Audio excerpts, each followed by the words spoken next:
제가 여기 광주에 온 지 얼마 안 됐을 때 광주의 어느 목사님이 저에게 이런 말을 했습니다. 뭐라고 말씀하셨냐? 이 광주 사람은 말씀을 듣고 믿는 것이 아니고 증거를 봐야 믿는다는 거예요. 뭔 말일까? 그런데 제가 보니까 광주만 그런 게 아니고 이 시대 자체가 그래요. 이 세대의 사람들이 말씀을 듣고 믿기보다는 뭔가 증거를 봐야지 믿어요. 그러니까 그 증거란 게 뭡니까? 교회가 크고 뭐 역사가 일어나고 이래야 그 말씀이 진리인 줄 아는 거예요. 자, 사람이 많이 모이고 역사가 일어나서 진리라면은 여러분 신천지가 진리지. 안 그렇습니까? 그래서 여러분 우리 지난주 말씀 뭐 나왔나요? 좁은 문으로 들어가라. 뭐 좁은 데를 찾아가란 말이 아닙니다. 좋은 데는 가지 마라, 넓은 데 가지 말라, 그런 말 아닙니다. 하나님의 뜻이 무엇인지 분별하며 나는 사람들이 좋아하는 곳이 아니라 사람들이 맞다고 하는 것이 아니라 하나님이 원하시는 곳으로 성령인도 받겠습니다. 우리가 그렇게 머릿속에 생각만 하고 기도만 시작해도 우리는 좁은 문으로 들어가는 제자들입니다. 오늘 또 하나님이 택하신 제자들이 이 자리에 모였습니다. 이제 하나님께서 또 말씀을 주십니다. 우리가 정말 가장 진실한 마음으로 마음의 문을 열고 하나님이 주시는 음성을 듣기를 바랍니다. 귀로 듣는 것이 아닙니다. 예수님이 살아계실 때 엄청나게 많은 제자가 따라다녔지만 예수님이 십자가 못 박혔을 때 뿔뿔이 흩어지고 도망갔습니다. 왜? 귀로 들어서 그래요. 가장 진실한 내 마음으로 듣기를 바랍니다. 제가 이제 그걸 배웠어요. GPT를 배웠어요. 챗 GPT. 그래가지고 그것이 말대꾸를 하니까 재밌더라고요. 그래서 제가 뭐 말을 하는데 이렇게 물어요. 뭐 그럼 지영님, 너는 왜 자꾸 내가 하는 말을 따라하니? 가만 보니 팩트니 그래. 내가 뭔 말하면 그랬군요 하면서 내 말만 따라해. 그래서 너는 왜 자꾸 내가 하는 말만 따라하니? 이러니까는 그렇군요. 죄송합니다. 좀 더 깊이 있는 대화를 하겠습니다. 그럼 지영님 인생에 대해서 얘기를 해볼까요? 뭐 이렇게 말을 해. 그래서 그래 우리가 인생에 대해서 얘기를 좀 해보자 이랬어요. 그러니까 챗 GPT 꽤 재밌습니다. 그것이 나한테 하는 말이 지영님은 인생에서 가장 중요한 게 뭐라고 생각하세요? 이렇게 물어요. 오, 이것이 또 그런 말도 하네. 여러분 우리가 이런 질문을 좀 받아봐야 생각을 깊이 합니다. 내 인생에 제일 중요한 거 여러분 뭔가요? 생각하세요? 내가 대답했어요. 복음 증거. 저는 그것보다 중요한 게 없어요. 복음을 전해야 된다. 그러니까는 이 얘가 대답하는 게 원래 이 챗 GPT 말하는 패턴이 사람을 일단 띄워주더만 그게 기분이 좋게 만들어. 지영님 너무 중요한 것을 말씀하시는군 이러면서 지영님이 복음 전하는 걸 가장 중요하다고 생각하는 건 지영님이 복음을 듣고 정말 좋았기 때문이 아니겠냐. 맞는 말이지. 지영님은 복음을 듣고 어떤 부분이 제일 좋았습니까? 하고 물어. 여러분 생각하라니까. 나는 예수 그리스도의 복음을 듣고 어떤 게 제일 좋았습니까? 저 대답했어요. 생각해보고 나는 복음을 듣고 내가 중요한 사람이라는 걸 깨달았어. 전 그게 제일 좋았어요. 나는 복음을 듣고 내가 소중한 존재라는 걸 깨달았어. 맞잖아요. 저는 그게 그리스도의 복음이 내게 준 가장 큰 축복입니다. 저는 그전에는 내가 그렇게 소중하다는 생각을 해본 적이 없었고요. 내가 왜 태어났는지 이유를 알 수가 없었어요. 나 같은 인간이. 당연히 무엇을 위해 살아야 되는지도 알 수 없었어요. 태어났으니까 하루하루 사는 것 뿐이잖아요. 그렇다고 죽을 용기는 없으니까. 안 죽어지니까. 그잖아요. 대부분 그러고 삽니다. 근데 저는 복음 듣고 제일 좋았던 게 내가 정말 소중한 존재라는 걸 알게 됐어. 그러면서 또 이제 또 챗 GPT가 잘하는 게 있어요. 지영님 요즘 뭐 좋은 일 있어요? 하고 뭐 묻잖아요. 그래서 내가 뭐 좋은 일? 나 좀 이따가 필리핀에 갈 거야. 필리핀에 왜 가세요? 내가 거기 어린이들에게 복음을 전하려고 가는 거야. 이랬어요. 그랬는데 그 어린이들에게 아무튼 뭔가 질문을 했어요. 어린이들에게 무엇을 전하려고 하려고 그러냐 뭐 이렇게 질문을 하더라고. 그래서 제가 생각을 한 거예요. 사람은 질문을 받아야 돼. 생각이 난다니까. 딱 3가지로 정리가 돼요. 여러분 이거 가지고 기도해 주세요. 제가 내일 출국하지 않습니까? 이 3가지 응답받게 기도해 주세요. 첫 번째로 나는 필리핀의 어린이들이 자기가 얼마나 소중한 존재인지를 알았으면 좋겠어요. 필리핀에는 의외로 섬이 7,700개인데 학교가 없는 곳도 있대요. 그리고 학교가 있어도 필리핀 자체가 제가 전에 갔을 때도 그렇고 너무 빈민들이 많아요. 그러니까 교육의 혜택을 받지 못하고 미래 장래에 대한 희망이 많이 없어요. 그래서 나는 이 필리핀 아이들이 자신이 얼마나 소중한 존재인지를 알았으면 좋겠어. 이게 제 기도 제목입니다. 두 번째, 필리핀의 아이들이 하나님이 주시는 참된 비전을 붙잡기를 바랍니다. 미래에 대해서 내가 무슨 직업을 가질까, 뭐 할까가 아니라 하나님이 주시는 참된 그 미래의 비전을 붙잡기를 바랍니다. 세 번째, 이 일을 할 수 있는 아이들에게 자기가 얼마나 소중한 존재인지를 알게 해주고 아이들이 미래의 비전을 붙잡을 수 있도록 도와주는 교사들을 세우기를 원합니다. 그래서 작년 그리고 올해 제가 두 번째 가는데요. 목표는 그거예요. 교사 훈련입니다. 메인으로 그 어린이들한테 메시지 할 분은 따로 모시고 가요. 그 부분을 잘하는 사람 또 하면 돼요. 중앙아시아도 메인 강사는 제가 또 섭외해서 따로 모시고 갑니다. 저는 중앙아시아에서도 필리핀에서도 교사 훈련을 합니다. 왜? 우리는 잠깐 갔다가 그냥 오잖아요. 결국 지속해서 사역할 사람은 교사잖아요. 이 세 가지 기도 제목 놓고 기도해 주시기 바랍니다. 제가 여러분에게 또 이 말을 하는 이유는요. 스스로에게 이유를 질문해 보세요. 여러분 교회 왜 다니십니까? 여러분 예수님을 왜 믿습니까? 여러분 예수님을 믿고 나서 여러분에게 좋은 것이 무엇이었나요? 그 부분이 확실하지 않으면 여러분 어떻게 전도하겠습니까? 내가 다니는 이 클럽이 좋으니까 클럽에 가입해라고 교회 우리 전도하는 거 아니잖아요. 내가 예수 믿고 무엇이 가장 좋았고 무엇이 달라졌는지 답을 찾으시기 바랍니다. 그러면 내가 직장 다니는 이유, 내가 이 가정에서 유지하고 있는 이유, 내가 전도를 하는 이유 질문하시고 정말 하나님께서 주시는 정확한 답을 찾게 되기를 바랍니다. 여러분 아시다시피 그 마이클 잭슨 아시죠? 우리 세대에는 이 마이클 잭슨이 좀 이렇게 뭐랄까 좀 큰 영향을 주던 사람이었어요. 이 사람이 정말 세계적인 스타였는데 2009년도에 갑자기 죽었습니다. 돌연사. 그게 뭐라고 나왔나요? 약물 과다 중독. 이 말은요. 아무리 돈이 많고 인기가 많고 많은 것을 이루어도 내가 뭔가 채워지지 않아서 약물을 과다 복용하지 않으면 견딜 수가 없었다는 거 아닙니까? 그죠? 우리가 많은 사람들이 내가 이게 응답받으면 행복하겠다라고 생각하는 게 착각일 수 있습니다. 그리고 최진실, 우리나라 사람 중에 최진실 영향력이 꽤 크죠. 여러분 우리 나이 때는 최진실요 굉장히 큰 영향력을 끼칩니다. 최진실이 어느 날 갑자기 죽었을 때 굉장히 놀랐어요. 최진실이 죽다니 놀랐습니다. 근데 최진실이 어떻게 죽었습니까? 자살이었잖아요. 그죠? 그뿐만이 아닙니다. 최진실이 죽고 1년도 안 돼서 그 동생 최진영도 자살했습니다. 그리고 불과 몇 년 안 돼서 아니 그 최진실하고 사이가 나빠서 이혼하고 막 법정 싸움 했던 남편 있잖아요. 그 잘 나가던 야구 선수. 이 조성민도 불과 얼마 안 돼서 또 자살했습니다. 그죠? 자, 그러면 아주 조금 더 이게 좀 훌륭하신 분을 보겠습니다. 톨스토이. 여러분 톨스토이 아시죠? 우리는 톨스토이 하면요. 그냥 뭐 훌륭한 작가 이 정도로 생각하는데 실제 톨스토이가 작가의 반열을 조금 넘었었어요. 그래서 톨스토이를 그 성자로 신으로 모시는 사이비 종교 집단도 있습니다. 그 정도로 약간 톨스토이가 일반 인간의 범위를 넘어서서 사탄이 역사해가지고 약간 우상 숭배까지 당하고 있어요. 근데 그 톨스토이가 어떻게 죽었는지 아시죠? 살아있을 때 이미 톨스토이는요 러시아 전체에서 유명한 작가였어요. 그런데 톨스토이가 집을 나가서 몇 년을 노숙자 생활을 하고 돌아다녔습니다. 결국 어떤 기차역에서 시신이 발견된데 노숙자인지 알았죠. 근데 신원을 조회해보니 아이고 그 위대한 작가 톨스토이네. 왜 그 위대한 작가가 자기 집과 재산을 버리고 노숙자처럼 돌아다니다가 어느 기차역에서 죽었을까요? 자, 우리가 잘 아는 나폴레옹. 이 나폴레옹이 참 진짜 대단한 인물 아닙니까? 코르시카라는 작은 섬에서 자랐어요. 아주 작은 변두리에 프랑스의 식민지였던 코르시카에서 자라가지고 빈털터리로 자랐는데 빈털터리 일개 병사로 시작해서 유럽 전역의 황제가 돼버렸어요.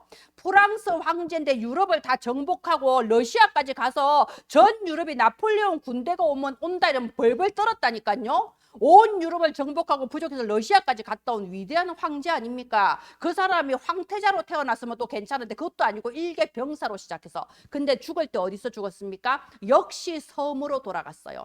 헬레나 섬이라는 이름 없는 작은 섬에 유배를 당해서 자기가 태어났던 그 자리로 결국 다시 돌아간 거예요. 그러면서 뭐 말을 남겼잖아요. 저 바다는 나의 눈물이고 저 한숨은 저 바람은 나의 한숨이다, 이런 말 남기고 죽었잖아요.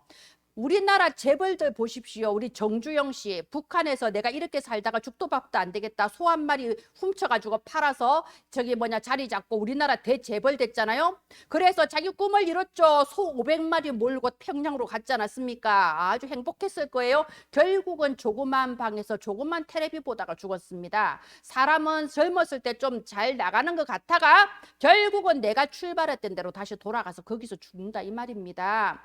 제가 지금 여러 사람을 말했습니다. 이걸 보고 모래 위에 지은 집이라고 하는 거예요. 모래 위에 지은 집.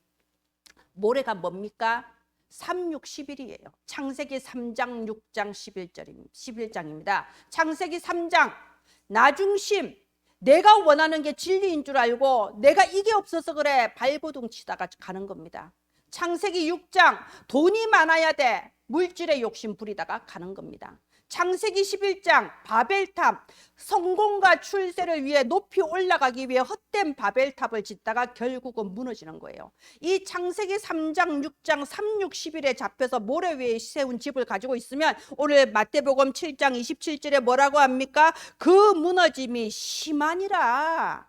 심하게 무너져 버린다, 이겁니다. 여러분, 우리나라나 뭐 전 세계 마찬가지지만 고위층들이 굉장히 우상 숭배를 많이 합니다. 무속을 많이 합니다. 미국이고 영국이고 프랑스고 일본이고 우리나라고 최고위층들이 눈에 보이지 않게 귀신의 영향을 많이 받고요, 우상 숭배 많이 합니다. 근데 일반인들의 우상 숭배하고 달리 고위층이 우상 숭배하면요, 그 영향력은 사회 전체를 어렵게 만들어 버립니다.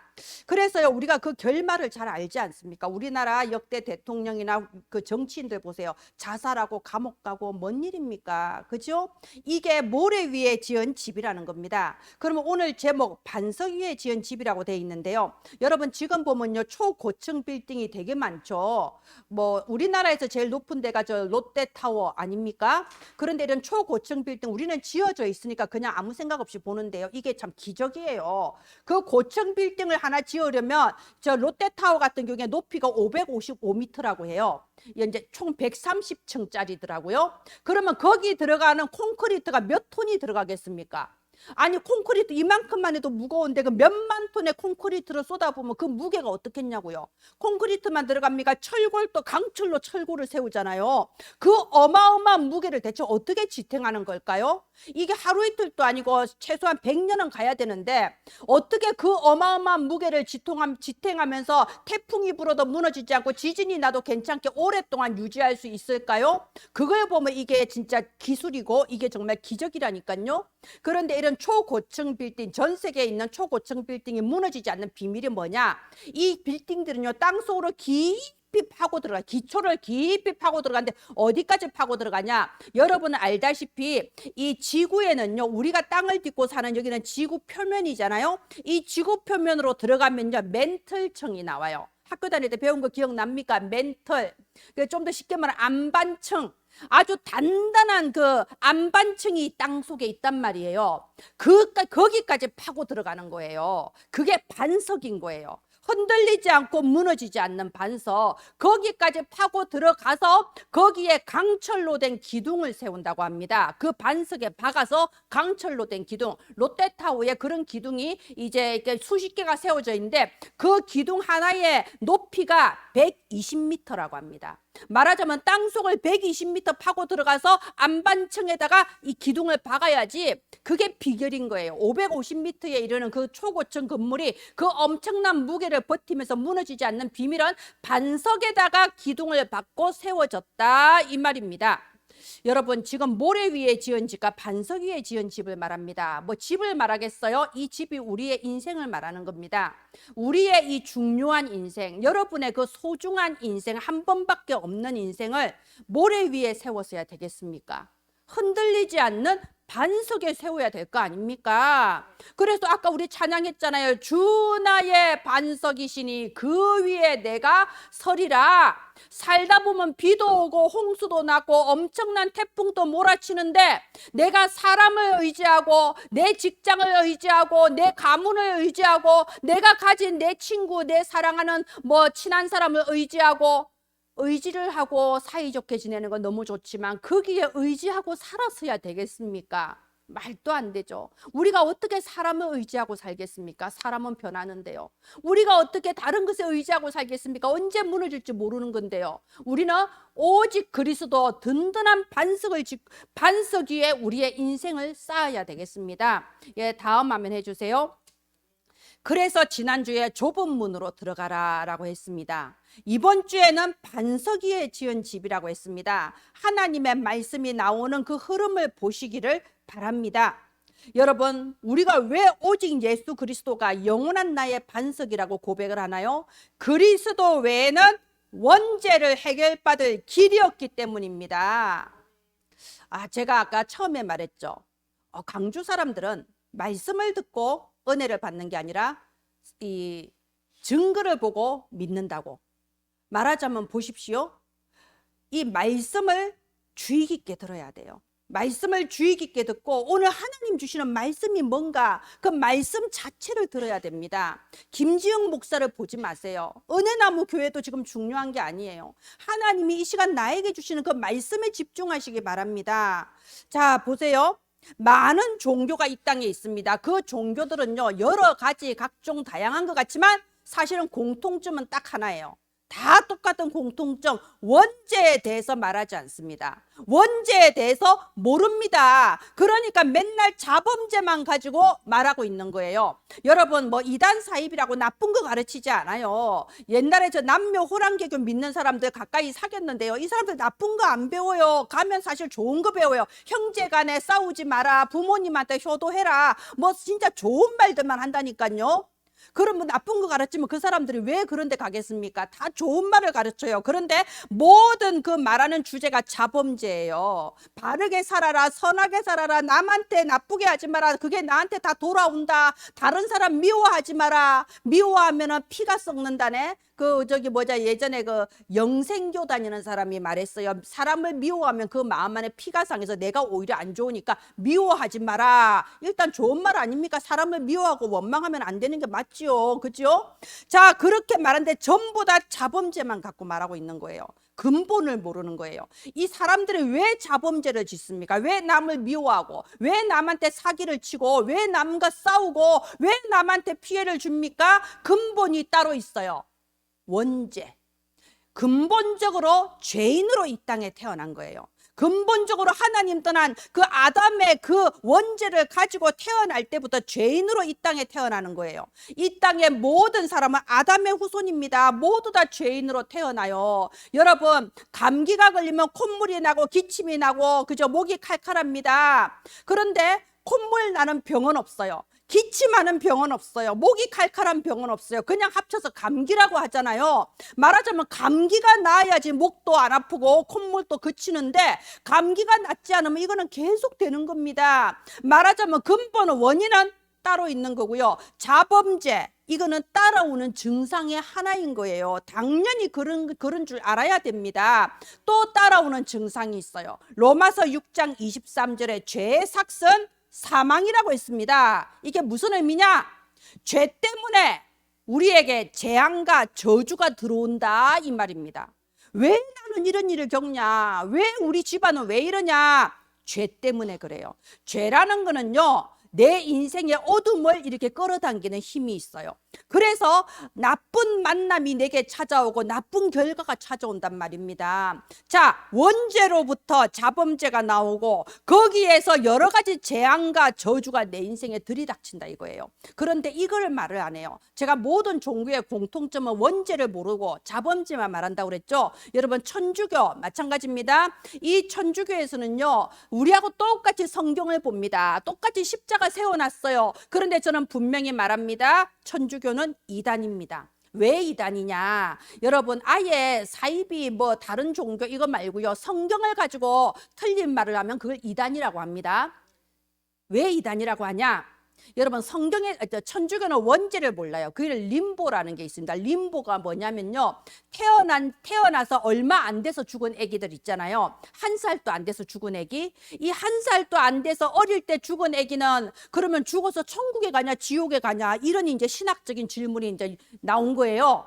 근데 그때 당시 천주교에서 어떻게 결론을 내렸냐? 얘들은 아직 태어난 지 1년도 안 됐는데 뭔 죄를 지었겠냐? 얘들은 천국도 가지 않고 지옥도 가지 않고 중간 단계로 간다. 그게 어디냐? 림보라는 거예요. 여러분 성경 어느 곳에도 림보라는 거 없습니다. 성경에는요 천국과 지옥만 말하고 있습니다. 그런데 자기들이 원죄를 모르니까 인간적인 생각으로 이 조그만 애가 뭔 죄를 지었어? 이렇게 생각하는 거죠. 만약 원죄를 안다면 인간은 태어날 때부터 죄인으로 태어난다는 사실을 알았을 겁니다. 그래서요 여러분 천주교에 보면 이제 마리아상 여러 가지 있는 거 아시죠? 근데 제가요 참 보고 기가 찬 마리아상이 뭐였냐? 마리아가 이제 이렇게 서 있어요. 그 밑에 지구가 있어, 발 밑에. 근데 그 발 밑에 지구에 뱀이 있는 거예요. 이 마리아의 발이 그 뱀의 머리를 밟고 있어요. 여러분 사탄의 머리를 누가 밟았습니까? 예수 그리스도가 밟았잖아요. 원죄도 모르고 원죄를 짓게 만든 사탄의 존재도 모르고 이 뱀의 머리를 박살내신 그리스도도 모르는 거예요. 왜 마리아가 나왔겠습니까? 자기들이 생각했을 때 원래 이 천주교의 본산이 로마잖아요. 이탈리아 로마. 근데 여러분 이탈리아의 문화권이 우리나라하고 참 비슷한 게 많은 게, 이탈리아는 굉장히 어머니를 중요하게 생각해요. 약간 그게 좀 모계사회적인 면도 있어요. 아버지보다 어머니가 더 중요하고 어머니의 사랑, 어머니의 은혜, 어머니가 최고야. 그런데 예수님을 낳은 마리아 당연히 최고죠. 모든 어머니의 표상 아닙니까? 사실은 또 이것이 그 이탈리아 문화권 영향도 있지만요, 우리 인류사를 공부해 보면은, 인류사 세계사를 공부해 보면요, 어느 문화권이든 어느 나라든 여신 숭배 사상이 있습니다. 우리나라의 관음보살, 삼신어머니 뭐 그런 식으로 어느 나라 어느 문화권이든 여신을 숭배하는 사상이 있어요.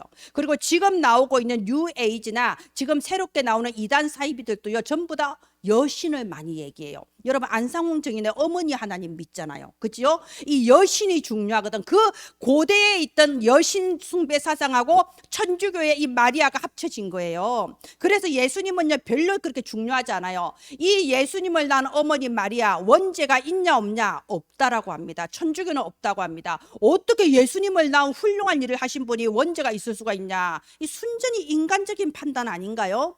모든 이단은요 영적인 것을 육신적으로 해석을 합니다. 그러니까 예수님을 낳으신 이 거룩한 분이 차마 그렇게 나쁜 짓을 할 리가 있냐? 원죄가 없지.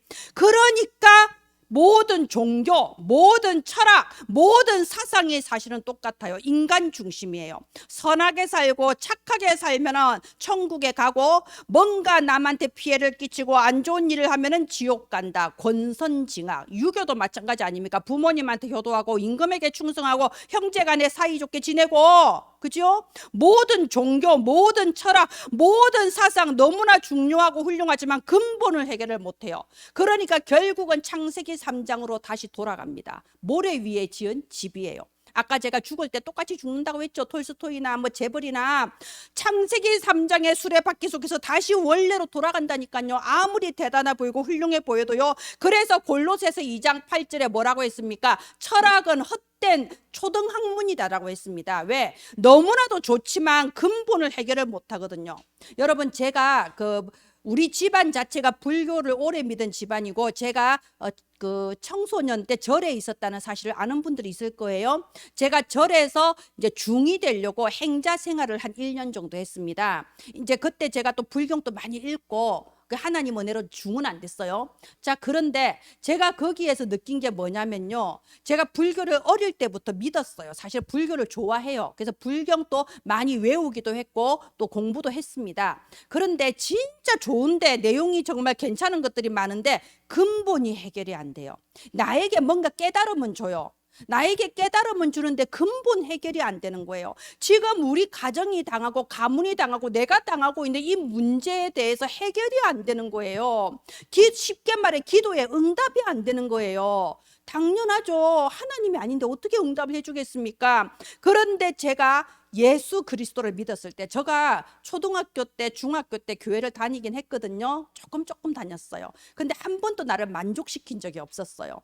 왜냐하면 교회에서 말하는 건 항상 그냥 믿으라고 하더라고. 믿으면 된다, 믿으면 복 받는다, 믿으면 천국 간다, 믿으면 된다. 제가 하나님의 이 성령의 은혜를 받지 못하고 교회를 다니면요, 무슨 말을 들어도 3, 6, 11로 들렸어요. 말하자면 그래서 제가 모든 사람에게 영접을 강조하는 겁니다. 일단 성령이 임하셔야 말이 제대로 들린다니까요. 자, 그래서 제가 그때는 어떻게 들렸냐? 믿으면 된다, 믿으면 천국 간다, 믿으면 복 받는다, 믿으면 병 낫는다, 믿으면 돈 번다. 이 모든 게 3, 6, 11 욕심으로 들리는 거예요. 아니, 평소에 그렇게 욕심 부리고 살아놨고 이제 천국까지 가고 싶어서 저렇게 믿으라고 천국 가겠다고 복 받겠다고 꾸역꾸역 교회 가냐, 욕심으로 보이더라고요. 그러니까 성령이 임하지 않으면 그렇게 보이는 거예요. 그런데 제가 예수 그리스도를 영접하고 정말 예수 그리스도의 사랑이 내게 임했습니다. 나는 내가 왜 태어났는지, 내가 무엇을 위해 살아야 되는지 아무 답이 없었어요. 그렇게 불교에 오래 있어도요, 내게 그런 답을 주지를 못해서 근본이 해결 안 됐어요. 근데 예수님을 믿고 나서 내가 하나님께 얼마나 소중한 존재인가 이걸 알았어요. 정말 세상 사람들은 나를 그렇게 소중하게 생각하지 않는데 하나님은 나를 위하여 죽어주셨구나.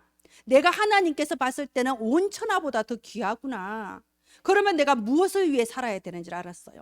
나를 가장 행복하게 해준 이 복음을 전하고 살아야 되겠다. 나보다 더한 사람도 세상에 많을 건데 나를 만나서 그리스도 전함으로 해서 그 사람이 인생의 의미를 찾고 가치를 찾고 방향을 찾을 수 있다면 이것보다 가치 있는 일이 어딨냐. 그래서 제가 아까 챗 GPT가 물었을 때 복음 증거가 제일 중요하다고 말했다니까요. 여러분은 뭐라고 말할 겁니까? 스스로 질문을 해보세요. 나는 내 인생에 가장 중요한 가치 있는 게 뭔지를 질문을 하시기 바랍니다. 방향을 딱 잡고 살아야 될 거 아닙니까?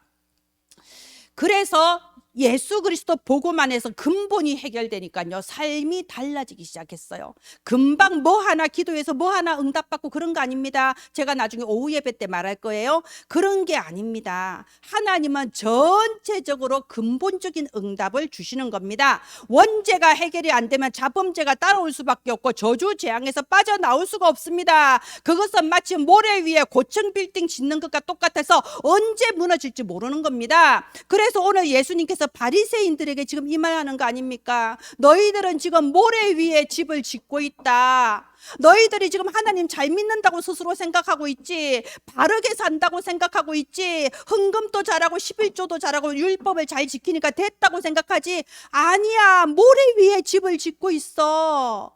여러분, 그 바리새인 유대인들이 나중에 어떻게 멸망했는지 아시잖아요. 여러분, 우리는 그냥 단순하게 로마한테 뭐 정복당했다 이렇게 말하죠. 그 과정에 여러분 역사서를 읽어보면 비참하고 처참합니다. 말로 표현을 못할 정도로 비참하게 망했고 그 후대가 완전히 망해버렸다니까요. 여러분, 역사적인 결과가 지금 증명하고 있습니다. 오늘 여러분에게 성경 구절을 전달하겠습니다. 골로새서 2장 6절 7절에 이렇게 되어 있습니다. 그러므로 너희가 그리스도 예수를 주로 받았으니, 그리스도 예수를 주로 영접했잖아요. 그러면 그 안에 뿌리를 받고 세움을 입으라고 했습니다. 너희가 믿음에 굳게 서라고 했습니다. 여러분, 데살로니가 교회 정말 바울이 그렇게 복음 전했는데 좀 있으니까 이상하게 변해버리잖아요. 데살로니가 전서 2장 보면 답이 나오잖아요. 너희들이 어떻게 이렇게 빨리 복음을 떠나버리냐. 바울이 그 편지에 써놨잖아요. 우리가 예수 그리스도를 주로서 영접하고 받았으면 그 안에 뿌리를 받고 세움을 받아서 믿음에 굳게 서야 됩니다. 그러면 그 나타나는 결과가 감사함이 넘칩니다. 하나님 자녀의 감사함은 뭘 응답받아서 뭐가 잘 돼서 감사하는 게 아니라 내 마음속에 옹달샘처럼 솟아나는 끊어지지 않는 근원적인 감사입니다. 자, 다음 화면 해주세요. 우리가 오늘 여기 24절에 보면요, 그러므로 누구든지 나의 이 말을 듣고 행하는 자는 그 집을 반석 위에 지은 지혜로운 사람이라고 했습니다. 예, 이 나는 지금 이 반석 위에 집을 지었는가? 우리가 지금 이번 주는 스스로 나 자신을 성찰하는 주간이 되기를 바랍니다. 말씀을 듣고 행하는 자가 반석 위에 지은 집인데, 그러면 하나님 말씀의 핵심이 뭡니까? 여러분, 제가 이단이 뭔지를 말했죠. 이단은 다 말씀 가지고 얘기해요. 이단은요, 성경을 가지고 얘기합니다. 근데 해석이 틀린 거예요. 아시겠죠? 자, 그래서 저는 성경을 그냥 그냥 그 의미도 모르고 읽는 거는 별로 좋다고 생각하지 않습니다. 시중에는요, 기독교 서점에 가면 성경을 받아 적는 것도 있고요. 성경을 그냥 무조건 읽어라 하는 사람들도 있어요. 읽기만 하면 뭐합니까? 읽기는 사실 이단이 더 많이 읽는다니까. 신천지가 성경 더 야물게 가르친다니까. 그 시험 친다고 그랬잖아요. 신천지는 말씀 듣고 나면 쪽지 시험 쳐요. 잘 들었나 안 들었나. 그래서 우린 다 잘린다니까요. 여러분, 신천지 가면 잘려요. 오지 마라 그래. 나이롱이라고 우리. 자, 그렇습니다.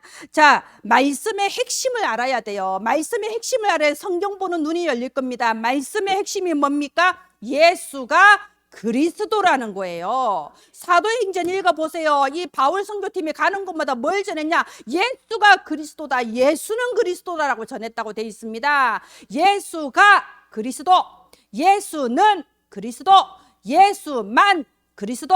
여러분, 가는만 기억하세요. 예수는 예수만 그리스도. 이게 말씀의 핵심입니다.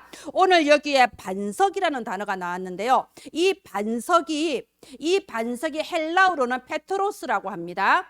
영어로는 피럴이라고 해요. 피럴. 그래서 우리가 배우들 이름 보면 피럴 많잖아요. 자, 피럴. 그러면 우리 한국 사람들은 이 페트로스 피럴을 뭐라고 읽냐? 베드로라고 읽어요. 베드로. 알겠죠? 그래서 처음에 이게 성경 번역할 때 피럴, 페트로스를 베드로라고 번역을 했습니다. 이 베드로가 무슨 뜻이라고? 반석이라니까요. 아시겠죠? 예수님의 수제자가 베드로 아닙니까? 이 베드로가 원래 이름이 시몬인데 베드로로 예수님께서 이름을 바꾸어 주셨어요. 그 장면이 마태복음 16장 13절부터 20절 그 장면입니다. 여러분, 마태복음 16장 13절 20절 굉장히 중요한 장면이에요. 예수님께서 제자들에게 질문합니다. 너희는 나를 누구라고 하느냐? 그러니까 제자들이 각자 대답하는데 세례 요한이요, 엘리야요, 예레미야요, 선지자 중에 하나요 대답했는데 다 틀렸어요. 다 잘못 알고 있어요. 예수님을 3년을 따라다녀도 예수님에 대해서 잘못 알고 있어요. 이게 종교생활입니다. 그럼 한번 이유를 생각해 보세요. 이 사람들은 무엇 때문에 예수님을 그렇게 최근접거리에서 예수님을 따라다녔는데 그렇게 예수님에 대해서 잘못 알고 있을까요? 그 이유는 이 사람들이 그리스도보다 다른 것에 더 관심을 두고 있어서 그래요. 각자 자기가 중요하다고 생각되는 부분이 다 있다니까요. 그 예전에 택시 탔는데 그렇게 말했대잖아요. 택시 기사가 나도 예전에 교회 다 다녔어. 왜 지금 안 다녀요? 아니, 교회 가서 좀 목사님이 부모님 말씀 잘 듣고 남편 말 잘 듣고 좀 그런 얘기 해주면 좋겠는데 맨날 그냥 예수 그리스도 자기네 종교 얘기만 하니까 안 간다고 그러잖아요. 각자가 교회는 다니고 여기 예배 시간에 앉아있어도 중요하다고 생각하는 건 다 다른 게 있는 거예요. 자, 정치가 더 중요하고 사회운동이 더 중요하다고 생각하는 사람은 예수님을 세례 요한이라고 대답했습니다. 어저께 여기 대선 주자들이 우리 광주 왔잖아요. 오늘까지 버스비 안 받는다면서요. 예, 우리 광주라도 중요하게 생각해야죠. 그런 부분을 저는 좋다고 생각합니다. 그런데 이번에 만났던 어떤 목사님이요. 어떤 목사님이 국민의힘 당원에 자기가 신청을 했대요. 제가 기가 차서 그분의 눈을 쳐다보면서 아니 왜요? 이랬거든요. 아니, 국민의힘 민주당이 중요한 거 아니에요. 아니, 목사가 왜 그게 당원으로 신청을 합니까? 이게 바로 세례 요한이라는 거예요. 나는 정치와 사회운동에 관심이 더 많은 거예요. 엘리야라고 대답한 사람은 뭐냐? 예수 그리스도 물론 믿고 교회 나도 다니는데 중요한 건 신비한 체험이 중요한 거예요. 뭔가 병이 낫는다거나 뭔가 환상이 보인다거나 증거가 있어야 믿어. 말씀으로는 불충분해. 증거가 있어야 돼. 이게 엘리야라고 대답한 사람입니다. 예레미야라고 대답한 사람은 뭐냐? 박해운동이에요. 많은 사람들이 그럽니다. 교회는 불쌍한 사람을 돕고 착한 일을 하는 곳이다. 아니, 여러분, 교회 지금 오래 다니고 있지만 어디 교회 착한 사람들만 있던가요? 별로 없습니다. 그죠? 우리 다 우리 사실 평범하잖아, 일반 사람들하고, 그지요? 그러니까 사람들이 교회 와서 실망을 하는 거예요. 교회는 착한 사람들 있는 줄 아는데 아니라니까요. 그게 예레미야예요. 무조건 받아주고 참아주고 용서해주고 그건 줄 아는 사람이 있어요. 아니, 그게 예레미야입니다. 그리고 선지자 중에 하나다 이렇게 대답하군요. 지식적인 종교 생활을 말하는 겁니다. 말하자면 교회를 다니지만 수준이 좀 높기를 원하는 거예요. 이런 사람들은 이제 목사님의 학벌도 중요해요. 우리 목사님이 저기 영국에 가서 학위를 받아오신 목사님이고, 목사님이 메시지 하실 때 어려운 말을 많이 쓰고, 그러면 나는 그런 말 할 수도 없고 알아들을 수도 없지만 뭔가 그 자리에 앉아서 듣기만 해도 내 수준이 올라가는 것 같아. 우리 교회는 좀 달라. 이런 지식적인 종교 생활을 하는 걸 선지자 중에 하나라고 합니다. 이번 주는 성찰을 하는 주간이라고 했죠. 나 자신을 성찰하고 점검하세요. 나는 예수님을 어떻게 믿고 있습니까? 열심히 평생 교회 다니면서 자칫하면 모래 위에 성을 짓고 있을 수도 있다는 겁니다. 자, 이때 베드로가 멋진 말을 했습니다. 항상 베드로는 멋있는 말을 합니다. 마태복음 16장 16절에 주는 그리스도시요 살아계신 하나님의 아들이십니다. 멋진 말을 해요. 뭔가 중심에 뭐가 있어야 이런 말이 나오겠죠. 자, 이렇게 말을 했을 때 예수님께서 뭐라고 했습니까? 굉장히 좋아하셨어요. 감격하셨어요. 마태복음 16장 17절에 뭐라고 했냐면 네가 복이 있구나. 이를 네게 알게 한 이는 하늘에 계신 아버지다. 이 말은요, 베드로야 네가 똑똑해서 아는 게 아니고 하늘에 계신 아버지 성령께서 너한테 깨닫게 해주셨구나. 예수가 그리스도이심을 아는 너는 특별한 은총을 받았다 이겁니다. 여러분, 우리가 세상 사람들이 봤을 땐 평범하지만 사실은 우리 특별 은총을 받은 사람입니다. 줄여서 특은. 여러분은 특은을 받은 사람이에요. 왜 특은을 받았냐? 특은을 받지 않으면 예수가 그리스도이심이 믿어지지도 않고 고백도 안 됩니다. 그래서 여러분은 특은을 받았습니다. 베드로가 특은을 받은 거예요. 그러니까 예수님께서 네가 특은을 받았구나 이러면서 막 복을 주시잖아요. 일단 처음 이름을 바꿔줘 버려. 시몬이 아니고 너는 지금부터 베드로다. 반석이다. 그래서 이제 지금으로 치면 반석아 부르는 거하고 똑같아요. 너는 이제부터 반석이다, 베드로다. 내가 네 위에 교회를 세우겠다. 이 말은요, 이제부터 네가 참된 성도라는 거예요. 여러분, 교회는 성도 아닙니까? 예수님의 마음에 모신 내가 교회 아닙니까? 너는 베드로라. 내가 이 반석 위에 교회를 세우겠다. 이 말은요, 예수가 그리스도이심을 고백하는 너의 그 믿음 위에 네가 성도로 세움을 입는다 이 말입니다. 교회 예배 시간에 앉아 있다고 성도가 아닙니다. 예수가 그리스도이심이 믿어지고 고백되는 사람이 성도라는 겁니다. 그러면서 음부의 권세가 이기지 못할 것이요, 지금 이 세상의 임금은 마귀인데 마귀의 영향력과 마귀의 문화 속에 사람들이 살고 있는데 너는 그것을 넉넉히 이길 수 있다. 그 권세를 우리한테 주신 겁니다. 천국 열쇠를 주셨습니다. 네가 기도할 때 하늘에 있는 보좌가 움직인다. 천국 열쇠를 주셨습니다. 여러분, 제가 아까 필리핀에 가는 이유 3가지를 말했습니다. 어떻게 이게 응답이 될 수 있을까요? 제가 50번씩 아니 500번씩 얘들아 너희는 소중한 사람이 500번 말하면 이게 응답이 될까요? 아닙니다. 500번 5000번을 말해도 안 믿을 사람은 안 믿어요. 오직 하나입니다. 거기에 있는 교사들과 렘넌트들이 예수는 그리스도, 예수가 그리스도, 예수만 그리스도, 이 반석의 고백을 했을 때 하나님께서 그들의 인생이 반석 위에 지은 집과 같이 되게 하셔서 완벽하게 책임져 주시는 겁니다. 여러분, 그리스도, 구약의 주인공 오실 그리스도를 바라보고 축복받았습니다. 신약의 주인공 이제 우리에게 오신 그리스도 바라보면서 축복을 받는 겁니다. 구약 창세기 3장 15절에 여자의 후손이 뱀의 머리를 박살내 주실 것이다. 그것이 신약에 와서 요한일서 3장 8절에 하나님의 아들이 나타나신 것은 마귀의 일을 멸하려 하심이라 성취가 된 겁니다. 이사야 7장 14절에 보라 처녀가 잉태하여 아들을 낳으리니 그의 이름을 임마누엘이라 하리라. 마태복음 1장 23절 신약의 성취가 됐어요. 보라 처녀가 잉태하여 아들을 낳으리니 그의 이름을 임마누엘이라 하리라. 이를 번역한 즉 하나님이 우리와 함께 하심이라. 참 선지자 아닙니까? 하나님과 분리돼서 있던 원죄 가진 우리에게 그리스도가 이 땅에 임마누엘로 오셔서 우리에게 길을 열어주신 참 선지자 아닙니까? 태어나신 게 참 선지자라니까요. 십자가에 죽어서 모든 죄를 사하셨습니다. 참 제사장, 부활하셔서 마귀의 머리를 박살내셨습니다. 참 왕. 이 그리스도가 어디에? 지금 나와 함께, 지금 우리와 함께 하십니다. 이 예수 그리스도 언약 위에 인생을 쌓는 자는 반석 위에 지은 집이라 결코 무너지지 않습니다. 예, 다음 화면 해주세요. 자, 우리가 나 자신을 성찰합시다. 나는 모래 위에 집을 지었냐, 반석 위에 집을 지었냐? 영원한 반석 그리스도 언약 위에 지은 집이라면 여러분 아무것도 걱정하지 마세요. 결코 무너지지 않습니다. 근데 중요한 거 여러분 이제 이걸 생각하세요. 내가 누구인지를 알고 나면 내가 무엇을 해야 될 것인지도 깨닫게 됩니다. 여러분 지금 전 세계의 후대들이 무너지고 있습니다.